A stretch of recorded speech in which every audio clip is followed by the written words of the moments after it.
আপনাকে আমি 2000 বছরের ইতিহাস এই 20 মিনিটে বলে শেষ করে দেব। ইহুদি কারা? ইহুদি আর বনু ইসরাইল কি এক? উত্তর না। ভালো করে কথাগুলো শোনেন, এগুলো বই পড়তে অনেক সময় লাগবে আপনার, এবং ঘাটাঘাটি করতে অনেক সময় লাগবে, খুব অল্প সময় বুঝে নেন। ইহুদি বনু ইসরাইল এক নয়। বনু ইসরাইল কাদেরকে বলা হয়? ইব্রাহিম আলাইহিস সালামের ছেলে, এক ছেলের নাম ইসমাইল, এক ছেলের নাম ইসহাক। ঠিক আছে? ইসমাইল আলাইহিস সালাম থাকেন মক্কায়, সেখানে তাকে কেন্দ্র করে একটা সভ্যতা। এই বংশে সর্বশেষ নবী মুহাম্মদ সাল্লাল্লাহু আলাইহি ওয়াসাল্লামের জন্ম। আর এইদিকে আরেক ছেলের নাম হচ্ছে ইসহাক, যিনি থাকেন ওই শামে, ওই প্যালেস্টাইনে, ওই জেরুজালেমে, ওই জায়গায়, ওটা শাম। ঠিক আছে? এবং ওখানে তিনি তার বংশ বিস্তার হচ্ছে। তার ছেলের নাম হলো ইয়াকুব। কি নাম?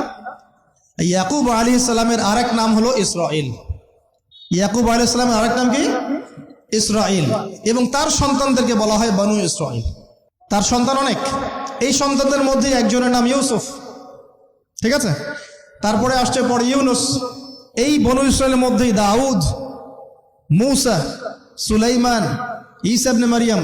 বলা হয় 1,24,000 নবী রাসূলের মধ্যে বেশিরভাগই এখানে এসেছে। তাহলে বনু ইসরাইল বলা হচ্ছে এই কওমটাকে। তা ওদের নাম বনু ইসরাইল থেকে ইহুদি হলো কখন? যখন তারা ঈসা আলাইহিস সালামকে স্বীকার করলো না তখন। ঈসা আলাইহিস সালাম কি তাদের মধ্যে আসেন নাই? সেই ঈসা আলাইহিস সালামকে যখন তারা অস্বীকার করলো, তখন তাদের নাম আল্লাহ পাক এই বনু ইসরাইল থেকে পরিবর্তন করে হাদু দিয়েছেন কোরআনে। কুল ইয়া আইয়ুহাল্লাযীনা হাদু ইন যাআমতুম আন্নাকুম আউলিয়াউ লিল্লাহি মিন দুনিন নাস ফাতামান্নাউল মাউত। আছে না কোরআনে? অনেক জায়গা আছে। আল্লাহ পাক তখন তাদেরকে আর বনু ইসরাইল বলছেন না, বলছেন ইয়াহুদ। কি বলছেন? এই যে নাম আসলো ইহুদি। তো বনু ইসরাইল এবং ইহুদি এক নয়। বনু ইসরাইলরা ভালো ছিল এবং তারা ওই সময়কার মুসলিম ছিল। যখন তারা আল্লাহ পাকের আনুগত্য করেছিল, আল্লাহ পাক তাদেরকে সমৃদ্ধি দিয়েছিলেন, ঠিক আমাদের মতোই। আর যখন তারা আল্লাহ পাকের আনুগত্য করে নাই, পথভ্রষ্ট হয়ে যায়, আল্লাহ পাক তাদেরকে শাস্তি দিয়েছেন। এক পর্যায়ে তারা যখন নবীদেরকে হত্যা করা শুরু করেছিল, অনেক নবীকে হত্যাও করেছে। যেমন জাকারিয়া আলাইহিস সালামকে তারা হত্যা করেছে, ইয়াহইয়া আলাইহিস সালামকে হত্যা করেছে। সূরা ইয়াসিন পড়ে দেখেন, ওখানে একই দিনে 3 জন নবীকে হত্যা করা হয়েছে। পড়ে দেখেন। তো মূল কথা হচ্ছে নাম চেঞ্জ হলো কখন? যখন তারা সত্য থেকে পথভ্রষ্ট হয়ে গেল, ঈসা আলাইহিস সালামকে তারা অস্বীকার করলো, তখন আর বনু ইসরাইল নয়, ইয়াহুদ। তাদের মধ্যে একজন অন্যতম নবী ছিলেন দাউদ আলাইহিস সালাম। কি নাম? বলেন নাম, মুখস্থ করেন। তাদের নাম কি? আচ্ছা, দাউদ আলাইহিস সালাম ছোট, তখন 14-15 বছর বয়স হবে। আল্লাহ পাক মূসা আলাইহিস সালামকে বলেছিলেন, তুমি তোমার সম্প্রদায়কে নিয়ে এই জেরুজালেমে যুদ্ধ করবে। কাকে বলেছেন? মূসা আলাইহিস সালামকে। তুমি মূসা আলাইহিস সালাম তোমার সম্প্রদায়কে নিয়ে এই জেরুজালেমে গিয়ে যুদ্ধ করো।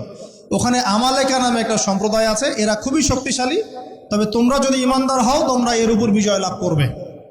এর আগ পর্যন্ত এরা কিন্তু ওখানে ঢুকতে পারে নাই। কথা বুঝতে পারছেন? আল্লাহ পাক শর্ত দিলেন, যদি যুদ্ধ করে জয় করতে পারো, তাহলে তোমাদের এই জায়গাটা তোমাদের। তো মূসা আলাইহিস সালাম বললেন তার কওমকে, চলো যুদ্ধ করি। তো মূসা আলাইহিস সালামের কওম বলছে, ইযহাব আনতা ওয়া রাব্বুকা ফাকাতিলা ওয়া ইন্না হাহুনা কাঈদুন। এই মূসা, তুমি যাও আর তোমার রব গিয়ে যুদ্ধ করো, আমরা এখানে বসে থাকলাম। কথা কি বুঝতে পারেন নাই? মানে এরা কোন কওম? ওই যে ফেরাউনকে ডুবে মরতে দেখেও বিশ্বাস করে না, বাছুর পূজা শুরু করে, আল্লাহ পাক একটার পর একটা নিদর্শন দেখান, তাও অস্বীকার করে। তাওরাত নিতে গিয়েছেন মূসা আলাইহিস সালাম, এসে দেখেন তারা বাছুর পূজা শুরু করেছে। মান্না সালোয়া আল্লাহ দিচ্ছেন, তাও অস্বীকার করে। মৃত থেকে জীবিত করেন, তাও অস্বীকার করে। শেষমেশ বলে বসলো যে ইয়া মূসা লান নুমিনা লাকা হাত্তা নারাল্লাহ জাহরা। হে মূসা, আমরা তোমার প্রতি বিশ্বাস করব না যতক্ষণ না আল্লাহকে সামনে দেখাচ্ছ আমাদের চোখ দিয়ে। এটা সেই জাত যে নবীদেরকে এত কষ্ট দিয়েছে। মূসা আলাইহিস সালাম যখন বললেন চলো, আল্লাহ পাক যুদ্ধের কথা বলেছেন, ওটা যুদ্ধ করে জয় করতে পারলে আমাদের হয়ে যাবে। তো বলছে ওখানে আমালেকা সম্প্রদায় আছে এত বড় শক্তিশালী, তুমি যাও, তোমার রব গিয়ে যুদ্ধ কর, আমরা এখানে বসে আছি। আর আমাদের নবী মুহাম্মদ সাল্লাল্লাহু আলাইহি ওয়াসাল্লাম যখন বদরের মাঠে 313 জনকে নিয়ে পরামর্শ করছেন কি করব, যুদ্ধ করব কি না, তখন আমাদের মুসলিম সেনা বাহিনীর মধ্যে যে সাহাবীরা ছিলেন, সাদ বিন মুয়াজ রাদিয়াল্লাহু আনহু, তিনি বলছিলেন, ইয়া রাসূলুল্লাহ সাল্লাল্লাহু আলাইহি ওয়াসাল্লাম, আপনি আমাদেরকে নিয়ে বদরের মাঠ কেন, যদি উত্তাল সাগরেও ঝাঁপ দিতে চান আমরা সেখানেও ঝাঁপ দিব ইনশাআল্লাহ। কত পার্থক্য, তাই না? তিনি বলছিলেন যে আমরা সেই কথা আপনাকে বলবো না যেই কথা মুসার কওম মুসাকে বলেছে, বরং আপনি যদি আদেশ করেন আমরা উত্তাল সাগরেও ঝাঁপ দিতে পারি। এমনি এমনি তো বদরের যুদ্ধ আসে নাই, বিজয় আসে নাই, এইসব ইমানের কারণে এসেছে। এখনো কি এই মাজলুম ভাইরা উত্তাল সাগরে ঝাঁপ দেয় নাই? তারা তাই করছে। ওইদিকে আসছি আমি পরে, এই জায়গাটা একটু বোঝেন। তো যুদ্ধ তারা করলো না। যুদ্ধ করলো না। আল্লাহ পাক শাস্তি দিলেন। কি শাস্তি? 40 বছর আল্লাহ পাক ওদেরকে একটা জায়গায় ঘুরপাক খাওয়ানো শুরু করলেন। সকালে উঠে একটা পাহাড়কে কেন্দ্র করে ঘুরতো, সন্ধ্যায় এসে আবার সেই জায়গায় থেমে যেত। এটাকে বলা হয় তিহ উপত্যকার 40 বছরের শাস্তি। সূরা বাকারার মধ্যে দলিল আছে। এবার মুসা আলাইহিস সালামের জীবনটা শেষ, ওনার হায়াত শেষ, উনি চলে গেলেন আল্লাহর কাছে। পরবর্তীতে নবী হলেন ইউশা বিন নুন। কি নাম? ইউশা বিন নুন। মনে রাখার চেষ্টা করেন, ভুলে যান না আবার। ইউশা বিন নুন একজন নবী। এবার ইউশা বিন নুনের সময় ওই বনু ইসরাঈলী বলছে যে আমরা যুদ্ধ করতে চাই, ওই জায়গা আমরা দখল করতে চাই। কোন জায়গা বলেন তো? আমিন। এখন আসেন, কোন জায়গা ভাই? কোন জায়গা যুদ্ধ করতে চায়? আচ্ছা, জেরুজালেম নিয়ে এত কথা কেন জানেন? কারণ এই জায়গাটা শেষ জামানার সবচেয়ে ইম্পর্টেন্ট জায়গা। শেষ জামানার সবচেয়ে ইম্পর্টেন্ট জায়গা 3টা, মুখস্থ করেন। কয়টা? এক হচ্ছে জেরুজালেম, 2 হচ্ছে মক্কা মদিনা, জানেন, আর 3 নাম্বার হচ্ছে কনস্ট্যান্টিনোপল মানে কুস্তান্তনিয়া। কোথায় এটা? তুরস্কে। আরেকটা জায়গা আছে, এটাও অনেক বেশি ইম্পর্টেন্ট, সেটা হলো খোরাসান। সেটা কি? খোরাসান। এই 4টা জায়গার কথা মাথায় রাখবেন। পুরো বিশ্বের এই প্রেক্ষাপট এই 4টা জায়গাকে কেন্দ্র করে ঘুরতে থাকবে, এবং এর সেন্টার হার্ট হচ্ছে জেরুজালেম। কারণ কিয়ামত ততদিন পর্যন্ত হবে না যতদিন এই জেরুজালেম মুসলিমদের দখলে না আসছে, এবং এই জেরুজালেম থেকে ইমামুল মাহদি ঈসা ইবনে মারইয়াম বিশ্ব শাসন না করছেন, ততদিন পর্যন্ত এই পৃথিবীতে কিয়ামত হবে না ইনশাআল্লাহ। বুঝতে পারছেন কথা? আচ্ছা, তো ইউশা বিন নুন এখন বলছেন যে আচ্ছা তোমরা তো আবার যুদ্ধ করতে চাচ্ছ, মুসা আলাইহিস সালামের সময় তো যুদ্ধ করতে বলা হয়েছিল, করো নাই। এখন যদি আবার যুদ্ধের কথা বলা হয়, যদি তোমরা আবার পালায় যাও, তখন তারা বলছে ওয়ামা লানা আল্লা নুকাতিলা ফি সাবিলিল্লাহ, কেন আমরা আল্লাহর রাস্তায় যুদ্ধ করব না? ওয়াকাদ উখরিজনা মিন দিয়ারিনা, আমাদেরকে আমাদের বাড়িঘর থেকে বের করে দেওয়া হয়েছে, ওয়া আবনাইনা, আমাদের সন্তান থেকে বিচ্ছেদ করানো হয়েছে, কেন যুদ্ধ করব না? অবশ্যই যুদ্ধ করব। তো বলছি ঠিক আছে, তাহলে আমি আল্লাহর কাছে দোয়া করলাম। হ্যাঁ করেন। আল্লাহর কাছে দোয়া করা হলো, আল্লাহ পাক বললেন যা জিহাদ ফরজ করলাম, নাও যুদ্ধ করো। এখন ওখানে কোন সম্প্রদায় আছে? আমালেকা, অনেক শক্তিশালী। তাহলে ইউশা বিন নুনের কাছে এখন এরা বলছে নেতা দাও, নেতা। তো ইউশা বিন নুন বলছেন ঠিক আছে আমি দোয়া করলাম, আল্লাহ পাক তালুতকে নেতা বানালেন। কাকে? তালুত। এখন বনু ইসরাইল বলছে ওর নেতৃত্ব আমরা মানি না। কেন মানো না? যে ওর তো টাকা পয়সা নাই, ওর তো স্ট্যাটাস নাই। যে আমাদের কাছে নেতৃত্বের মানদণ্ড যেগুলা, আমরা টাকা পয়সা থেকে নেতা বানাই না। আপনার টাকা নেই, আপনি নেতা হতে আসছেন কেন? আপনার স্ট্যাটাস নাই, আসছেন কেন? ও বনু ইসরাইল একই কথা বলছে, ওর তো টাকা নাই, স্ট্যাটাস নাই, নেতা হবে কেন? তখন আল্লাহ পাক বলছেন যে ওয়াজাদাহু বাসতাতান ফিল ইলমি ওয়াল জিসম, আল্লাহ পাক তো তালুতকে 2টো কোয়ালিটি দিয়েছেন। আল্লাহ পাক তাকে শারীরিক শক্তি দিয়েছিলেন এবং জ্ঞান দিয়েছেন, প্রজ্ঞা এবং জ্ঞান দিয়েছেন। তার নেতৃত্বের মানদণ্ড কয়টা এখানে পেলেন? 2টা। শারীরিক শক্তি থাকতে হবে ঠিকঠাক, ফিজিক্যালি স্ট্রং না হলে তো সে ডিল করতে পারবে না, আর মেধা থাকতে হবে, জ্ঞান। তা আসলে কি এই 2টা এখন নেতৃত্বের মানদণ্ড? সুবহানাল্লাহ। অদ্ভুত সিস্টেম বিশ্ববাসীকে দেওয়া হয়েছে, বিশ্ববাসীকে একটা অদ্ভুত সিস্টেম দেওয়া হয়েছে। একজন মেজর, একজন কর্নেল, একজন বিসিএস ক্যাডার মানুষ এমন একজন মানুষকে স্যালুট করে যে মানুষটা অক্ষর জ্ঞান নাই, নামও স্বাক্ষর করতে পারে না, এবং সে বিভিন্ন জায়গায় দুর্নীতি করে আসছে, টাকা পয়সা লুটপাট করে আসছে। একজন বিসিএস ক্যাডার এবং একজন আর্মি অফিসার, একজন জেনারেল, একজন মেজর তাকে স্যালুট করতেছে। কি সিস্টেম! অথচ তার চাইতে এই ব্যক্তি নেতৃত্ব পাওয়ার অনেক বেশি যোগ্য। জ্ঞান তার আছে এবং শারীরিক শক্তি তার আছে, তার প্রশিক্ষণ আছে, সবকিছু তার মধ্যে আছে। কি সিস্টেম বিশ্ববাসীকে দেওয়া হয়েছে! সুবহানাল্লাহ। আমি ফিলোসফিও পড়েছি অনেকদিন। অ্যারিস্টটল এবং প্লেটোদের যুগে এটাকে বলা হতো দি কমিউনিটি অফ ফুলস, একটা পড়ে দেখবেন, স্যার সলিমুল্লাহর লেখা অনেকগুলো বই আছে, এর মধ্যে পড়ে দেখেন। মানে অজ্ঞতার একটা যুগ, অজ্ঞতার শাসন, অজ্ঞতার কমিউনিটি। বাদ দেন, এখানে ইউশা বিন নুন নেতৃত্ব দিলেন কাকে? তালুতকে। ওরা বললো মানি না। তো আল্লাহ পাক মনোনয়ন করেছেন, এখন না মানলে তোমরা আযাব ভোগ করবা। তারপরে তারা মেনে নিল, এবার যুদ্ধে যাচ্ছে।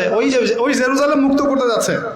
যেই জেরুজালেম এখন তারা মুক্ত করতে চাচ্ছে, ওই জেরুজালেম তালুতের বাহিনী মুক্ত করতে যাচ্ছে। বলে তো তালুত এবং বনু ইসরাইল তখন ভালো না খারাপ? ভালো না খারাপ? তারা কি মুসলিম না মুসলিম? তারা তখন মুসলিম না মুসলিম? মুসলিম। তারা তখন ইউশা বিন নুনের উম্মত, তার আগে ছিল মুসা আলাইহিস সালামের উম্মত। এবার তালুত বললেন যে আল্লাহ পাক তোমাদেরকে পরীক্ষা করবেন, সামনে নদী আছে, এই নদীর পানি পান করতে পারবে না। যদি পান করো তাহলে তোমাদের নাম কাটা, তোমরা আর যুদ্ধে অংশগ্রহণ করতে পারবে না। ফামান শারিবা ফালাইসা মিন্নি, যে ব্যক্তি এখান থেকে পানি পান করবে সে আমার অন্তর্ভুক্ত না। ওয়ামান লাম ইয়াতআমহু ফাইন্নাহু মিন্নি, যে ব্যক্তি এখান থেকে পানি পান করবে না সে আমার সাথে যুদ্ধে যেতে পারবে। ইল্লা বিগুরফাতিন বিয়াদিহি, মানে এক অঞ্জলি পানি শুধু পানি পান করতে পারবে, এক অঞ্জলি পানি, এতটুকু, এর বেশি না। ফাশারিবু ইল্লা কলিলাম মিনহুম, আল্লাহ পাক বলছেন ওদের বেশিরভাগই পানি পান করলো, অল্প কিছু বাদ দিয়ে।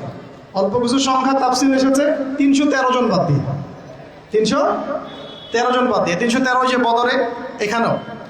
তো এবার এই 313 জনকে নিয়ে তালুত এগিয়ে গেল, গিয়ে দেখলো বিশাল বাহিনী, বাপরে বাপ, একদম আমালেকা সম্প্রদায়ের। সেখানে নেতৃত্ব দিচ্ছে ওদের সেনাপতি, তার নাম জালুত। কি নাম? জালুত।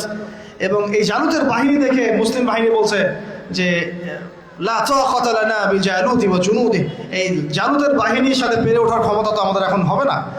কিন্তু যারা ভেবেছিল যে আল্লাহর সাথে সাক্ষাৎ করতে হবে, যাদের ঈমান দৃঢ় ছিল, তারা বলেছিল কাম মিন ফিআতিন কলিলাতিন গালাবাত ফিআতান কাসীরাতান বিইذنিল্লাহ, তোমরা ভয় পেও না, আল্লাহর হুকুমে বহু ছোট ছোট দল বড় বড় দলের উপর বিজয় লাভ করেছে। এটা তারা বলে একটা দোয়া করলো, এই দোয়াটাও শিখে নেবেন। তারা একটা দোয়া করলো, তারা বললো রব্বানা আফরিগ আলাইনা সবরান ওয়া সাব্বিত আকদামানা ওয়ানসুরনা আলাল কওমিল কাফিরিন। আর আল্লাহ পাক বলেন ফাহাজামু বিইذনিল্লাহ, আল্লাহ পাকের হুকুমে তারা এই মাত্র 313 জন নিয়েই জালুতের বিশাল বাহিনীকে পরাজিত করল। বুঝতে পারছেন? এবং এই বাহিনীতে দাউদ আলাইহিস সালামও ছিলেন। তখন তিনি ছোট।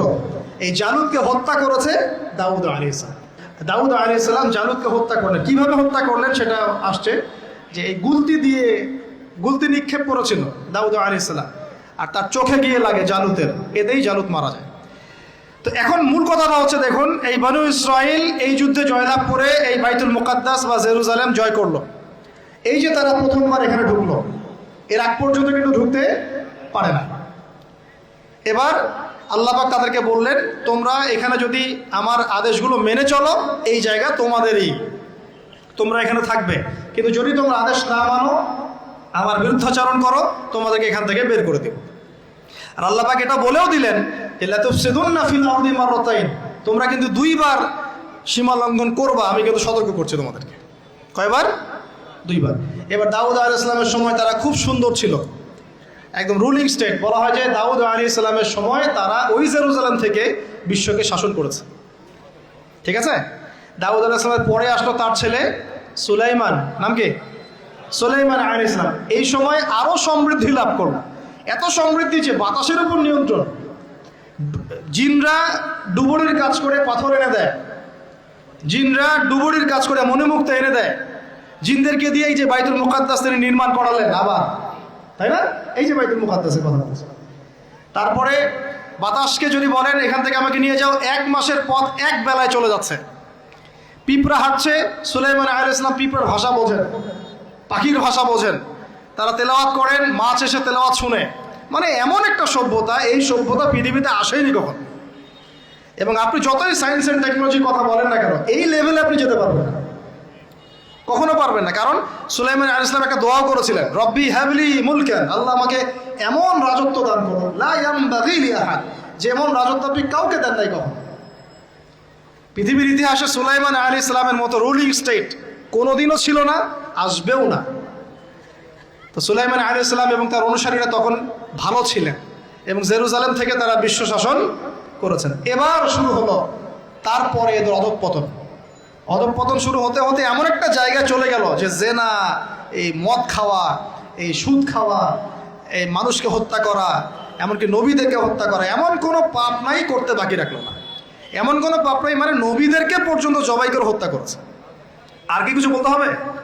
আল্লাহ পাক ওই যে ওয়াদা করেছিলেন যদি ফাসাদ সৃষ্টি করো এখান থেকে বের করে দিব। এবার আল্লাহ পাক একটা বাহিনী পাঠালেন। এই বাহিনীটা পাঠিয়েছেন ইরাকের ব্যাবিলন থেকে। কোন জায়গা? ইরাকের ব্যাবিলন। এই বাহিনীর রাজার নাম ছিল নেবুজাত নেজার। কি নাম বলেন? নেবুজাত নেজার। সে ছিল মূলত অগ্নি পূজারী আর কি। তারা একটা সভ্যতা, ব্যাবিলনের সভ্যতা। ব্যাবিলনের সভ্যতা কিন্তু অনেক প্রাচীন। এবার তারা গিয়ে কি করলো, এই বনু ইসরাইল যারা পথভ্রষ্ট হয়ে গেছে এদেরকে এমন মায়ের ওখানে জেরুজালেমে গিয়ে একটা একটা করে সেখান থেকে ওরা বের করে দিল, দিয়ে ওদেরকে ওই জেরুজালেমের এই যে মসজিদ, ওখানকার ফল ফসল যা আছে সব ডিস্ট্রয়, ম্যাসাকার করে ফেলল। এখন ওরা যা করতেছে গাজার সাথে এরকম কাজ এর চেয়েও ভয়ঙ্কর। নেবুজাত নেজার একটা একটা করে ধরে ধরে কেটে কেটে ফেলল। আর বাকি যারা বেঁচে ছিল এদেরকে দাস বানিয়ে শিকল দিয়ে পেঁচিয়ে ব্যাবিলনে নিয়ে গেল। তাহলে দেখেন রুলিং স্টেট থেকে বনু ইসরাইল চলে আসলো এখন কোথায়? ব্যাবিলনে, দাসত্বের শৃঙ্খল। আর তাদের ওই ফকর থাকলো না, শেষ। কারণ আল্লাহ ওয়াদা করেছিলেন ভালো থাকলে ভালো থাকবা, খারাপ করলে খারাপ। যেমন আল্লাহ পাক আমাদের সাথে ওয়াদা করেছেন না, উম্মতে মুহাম্মাদি যদি আমার আনুগত্য করো, মুহাম্মদ সাল্লাল্লাহু আলাইহি ওয়াসাল্লামের আনুগত্য করো, তোমরাই বিশ্বের নেতৃত্ব দিবা। আর যদি না করো, ওই যে তোমাদের উপর কাফেরদেরকে চাপাই দেব, তাই না? এখন এরকমই আল্লাহ পাকের সুন্নাত একদম সেম। ইতিহাস খালি ঘুরছে আর ঘুরছে, কখনো ওদের পাল্লায় কখনো আমাদের পাল্লায়। বিশ্বের ইতিহাসটা একদম প্যারালাল, খেয়াল করে দেখবেন। এবার এই ব্যাবিলনে চলে আসার পরে এরা দাস, কাজ করলে খাইতে পারে, না করলে খাইতে পারে না। দেখেন কোন জায়গা থেকে আল্লাহ কোথায় নিয়ে আসলেন। আজকে আমরা যে 1200 বছর ওয়ার্ল্ডটাকে শাসন করেছি, কেউ বিশ্বাস করবে এখন? আমরা যে মুসলিম উম্মাহ প্রায় 1200 বছর মুহাম্মদ সাল্লাল্লাহু আলাইহি ওয়াসাল্লামের পর থেকে এই বিশ্বটাকে আমরা শাসন করেছি, এখন কেউ বিশ্বাস করবে? এখন যদি পশ্চিমারা বলে যে তোমাদেরকে স্যাংশন দিয়ে দিব, ব্যাস তখন আমাদের দেখা যায় যে সমস্যা হতে পারে। কেউ যদি বলে তোমরা যদি বাড়াবাড়ি করো টাকার মান কমে যাবে, আমরা বলি বাপরে বাপ, তাহলে তো বাড়াবাড়ি করা যাবে না। আমরা কি ওদের উপর রুল করতে পারি? এখন সরাসরি কথা বলেন না, পারি না। কিন্তু একসময় পারতাম মানে ওরা জিজিয়া দিয়ে আমাদের দেশে থাকতো, জিজিয়া কর, ট্যাক্স দিয়ে আমাদের দেশে থাকতো। মুসলিম উম্মার যখন একটা ইউনাইটেড গ্লোবাল খিলাফা ছিল তখনকার কথা বলছে। তো এভাবে পালাবদল হয়। তো ওরা কখনো ভাবতে পারে নাই যে ব্যাবিলনে এসে এইভাবে জেলের জীবন কাটাতে হবে। কেন? অবাধ্যতার কারণে। এবার আল্লাহ পাক তাদেরকে আরেকটা সুযোগ দিলেন। কি দিলেন? আরেকটা সুযোগ দিলেন। ব্যাবিলনে বসে বসে ওরা আলোচনা করে যে আমাদের কিন্তু একজন মাসিহ আসবে। কে আসবে? মাসিহ মানে হচ্ছে ত্রাণকর্তা। এই মাসিহ যখন আসবে আমরা আবার সেই জায়গা ফিরে পাবো। কি করবো আবার? কোন জায়গা বলেন? কোন জায়গা? জেরুজালেম। আবার ফিরে পাবো। বুঝতে পারতেছেন কি ভাই? আলোচনা একটু কঠিন আমি জানি, বুঝতে পারতেছেন কি? আচ্ছা, আমরা আবার জেরুজালেম ফিরে পাবো। তো ওরা এখন এগুলো আলোচনা করে যে আমাদের তাওরাতে লেখা আছে, আমাদের তালমুদে লেখা আছে যে শেষে আমাদের একজন মাসিহ আসবে, ওই মাসিহ আসলে আবার ওই জায়গা আমরা ফিরে পাবো। তোমরা টেনশন করো না, হতাশ হয় না। আমরা যেমন বলি না যে এখন দুরবস্থা চলছে, তাতে কি আমাদের মাহদি আসবেন, ঈসা ইবনে মারইয়াম আসবেন, আবার আমরা খেলাফা ফিরে পাবো, বলি কি না? হাদিসে তো আছেও। তো ওরাও এরকম চর্চা করে। তো করতে করতে আল্লাহ পাক তাদের দিকে মুখ ফিরিয়ে তাকালেন, দয়া করলেন, দয়া করে আল্লাহ পাক মাসিহকে পাঠালেন। সেই মাসিহের নাম কি? ঈসা আলাইহিস সালাম। কিন্তু এই হতভাগা জাত ঈসা আলাইহিস সালাম যে তাদের মাসিহ, এটা তারা বিশ্বাসই করলো না, বরং তাকে জারদ সন্তান বলে গালি পর্যন্ত দিল। জানেন না? মারিয়াম আলাইহিস সালামকে বললো যে কোত্থেকে সন্তান নিয়ে আসছো, মনে আছে আপনাদের? নিজেদের মাসিহকে তারা চিনতে পারলো। ঠিক আমাদের উম্মতে মুহাম্মাদির মধ্যে এমন অনেক মুনাফিক থাকবে যারা ইমাম মাহাদিকে চিনতে পারবে না। দেখিয়ে ওই সময় যখন মাহাদির বাহিনী বের হবে বলবে সন্ত্রাসী বের হয়েছে। ইমামুল মাহাদি মানুষের মুখের ভাষায় কথা বলবেন না, অস্ত্রের ভাষায় কথা বলবেন। জি, হাদিসে স্পষ্ট আছে লা তুকাতিলুনাল ইয়াহুদ, তোমরা অবশ্যই ইহুদীদের সাথে যুদ্ধ করো। মুখ দিয়ে যুদ্ধ হয়। ওয়ালা তাকতুলুন্নাহুম, অবশ্যই ওদেরকে তোমরা হত্যা করো। এমনকি যদি গাছের পিছনেও, পাথরের পিছনেও কেউ লুকায়, পাথর গাছ কথা বলবে। হাত্তা ইয়াকুলুস শাজার, গাছ কথা বলবে গারগাত বাদ দিয়ে। ইয়া মুসলিম, হে মুসলিম, ইন্না ওয়ারাইল ইয়াহুদ তাআল ফাকতুলহু, আমার পিছনে ও লুকিয়ে আছে, আসো হত্যা করে দাও। তো বাই দ্য ওয়ে, এখন আল্লাহ পাক রহম করলেন, মসিহ পাঠালেন, চিনতে পারলো না, বিশ্বাস করলো না, তাকে জারদ সন্তান বলে গালি দিল। শুধু তাই না, ঈসা আলাইহিস সালামকে তারা হত্যার চেষ্টা পর্যন্ত করল।